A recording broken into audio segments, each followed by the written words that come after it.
coming to the end of the speech. There are definitely much more steps that a project needs to think, but a lot of them comes from experience. And I just want, Michael, I just brought you water. Oh no. Oh thanks. I really want one. Just want to give you some general recommendation, and before I start to talk about, I'll tell you one story. I had a client who pitched in front of investor, and investor asked them what do they plan to launch their project, which market are they going to. And they told, we are planning to go to the US and the UK. And a few days later, they got a rejection from quite a large check. And I asked investor what was the problem. Any ideas what was the problem? They said to the US and to the UK. Choose one. Yes, exactly. Investor told me if only they said or instead of and, they would get that large sum. What does it mean for us, and what does it mean for strategic planning? It means that less is more. And that's the most common mistake that I see in almost all projects, that want everything at once. They want sophisticated platforms with million users, with million types of users, with million tokens. They want all the markets at once, the US, the UK, Europe, Asia, Latam, whatever. And they have very small understanding of what they're doing. So in my experience and from what I see, the focused approach, when you know what you're doing, you know how much resources you'll need, and you make the best use of those resources, is the best strategy. Another funny story with another client. We finished the project, we sent them out all the documents we've been working on, all the planning, visuals, everything. And the client was happy, but he looked at me with a puzzled face and asked, what's the problem? He said, so we take all this to our investor. And he's like, yes, that's what we do. And he's like, but what happens if they give us money? He asked like if he was almost afraid of it, because he had no clue what to do next. And he didn't read a lot of things that we designed for him. And I just opened our white paper with a chapter called a roadmap for 5 pages of detailed description of all the steps, what are the goals for those steps, what every department of the company would be doing in that step to achieve the goal for that quarter or to that period, including raising investment. So I just told him, well, look, you'll be busy, don't worry, you'll find plenty of things to do. What it means that you need to plan in advance, think in advance, think about priorities. As I said in economics, think what will bring the most revenue, the most users, the most interest, media outreach at the first years, the first period of life of your project. And yes, you need to think about it in advance. And the last thing that I can't not talk about, it's data. That's another mistake. A lot of startups, they say, we're small, we don't have any data. Big data is for big corporations, we don't need to analyze anything. In reality, you need to analyze all kinds of data all the time.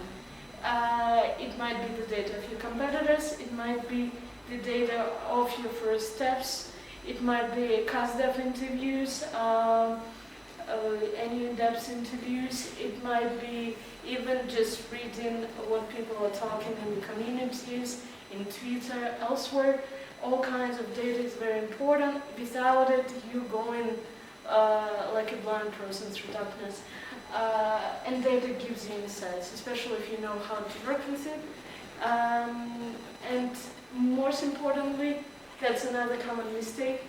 A lot of people think that once the strategy is built, it's set in stone, but in reality it doesn't work like this.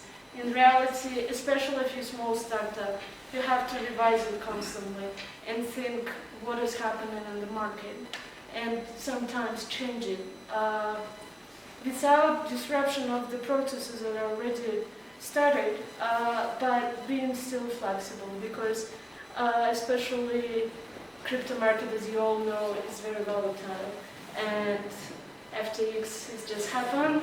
People are talking about Genesis being the next big boom.